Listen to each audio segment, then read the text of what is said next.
This is it. The number one total defense versus the number two total defense. The number one running back by total rushing yards versus the number three running back. If that doesn't get you excited for this weekend, I don't know what will.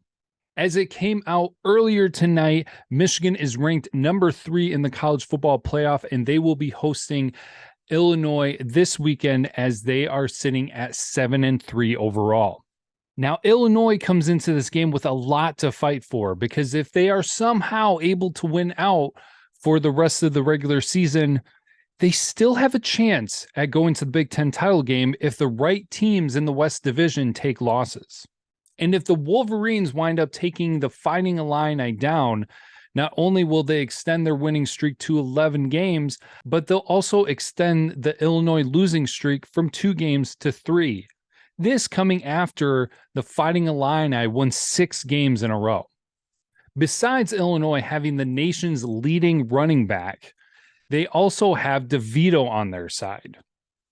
No, not that DeVito. I'm talking about Tommy DeVito, their anchor at quarterback. Now, DeVito is a good game manager. He plays smart football. But if you can make him uncomfortable in the pocket and on edge, that's when mistakes happen. Now, even though Illinois has had their fair share of turnovers, they haven't really had a problem with that. They've still been able to come away with wins. So what appears to be the determining factor in Illinois losses? It's not the turnovers. It's not their passing yards. It's not their rushing yards. It all comes down to their defense. Rather similar to Iowa, Illinois lives and dies by their defense. They have more of a productive offense than Iowa did, but when their defense is successful, their offense is able to capitalize on it. In all 3 of Illinois' losses is when their defense gave up the most yards to their opponent. In those 3 losses, the other team was able to put up 290 yards of offense or more, regardless if it was through the air or on the ground. Now, the Illinois defense is tough, but a common denominator in 2 of those 3 losses is that the opponent was able to rush for over 100 yards. Is Michigan good at running the football? And each of their losses were still 1-possession games. Their losses were by 3 points, 8 points, and 7 points. We'll see how things go for them this weekend. But let's also talk about the red zone again. But this time, we'll talk about Illinois instead of Michigan. Now, if you weren't feeling very good about Michigan's red zone conversion rate, then you should be happy that you're not an Illinois fan, because Michigan is sitting at 94% conversion in the red zone. While a lot of those are field goals, Illinois is just sitting at 77% converting in the red zone. I think we're all pretty happy with 94% from Michigan. And a big thank you to Jake Moody for being able to keep that percentage so high. Now, to switch gears to Michigan, one important thing that I want to touch on is players and personnel. If Mike Morris and Schoonmaker and Edwards are not 100%, keep them on the sidelines. They have plenty of good backups right now, and I think we're all fairly confident in Michigan's performance this weekend that giving them an extra weekend to rest and to get closer to 100% better is better than trying to bring them back too early. Now, that's not coming from me thinking that I know what's best for them, because I have confidence in this coaching staff. They've seemed to do a really good job with player health and taking care of the guys on the field. So I'm confident that if those players still are on the field, they have a very good reason for it. Now, before final thoughts and predictions, it's time for Game Lock.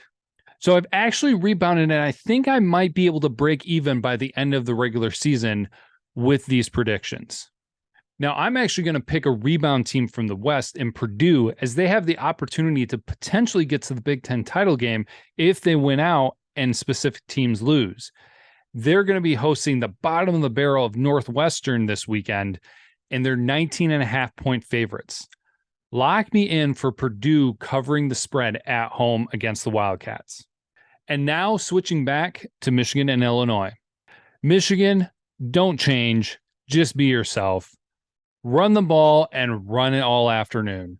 I know I've not been alone when expressing my interest in seeing the passing game do more, but really at this point, you are who you are. You're good at it.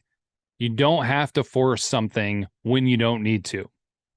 As I sit here and I predict that Michigan is going to have a slow, steady game of pulling away from Illinois, I'm fully prepared that they could prove me wrong and pull a Maryland game out like they did last year and blow up on offense and just put up a ton of points. If the Wolverines get a comfortable lead, be fully prepared to see the starters getting pulled out. It's that time of the year where player health is a priority. And of course, we all know what's coming up. If there gets to be a comfortable lead after halftime, if Corum breaks 100 yards rushing, if they're having a good day, totally prepared to see second stringers come in to finish things off. I do believe that Michigan will be able to get to that point in the game. Not a lot of new things in the prediction, as I fully expect the Michigan defense to continue to do what they're doing and dominate from the beginning and the end of the game. The offense might take a little while to catch their groove, but they will slowly and steadily pull away from Illinois. Even if the Illinois offense is able to find success, I do believe it will be limited to the first half of the game, as Michigan has just been unstoppable after halftime. Right now, it's just expected to be cold in Ann Arbor for the game, but things could change by game day. It might get a little wet. There might not be a ton of points scored, but put me down for a prediction of Michigan 38, Illinois 10. So that's it as we get ready for game 11 for the Michigan Wolverines, as they are ranked number 3 in the college football playoff, looking to extend their winning streak and looking to finish out November strong. Thankfully, we're back to having a game at noon airing on ABC. So hope you all enjoy the game. We will return afterwards for our reactions. And as always, we'll finish off with Go Blue.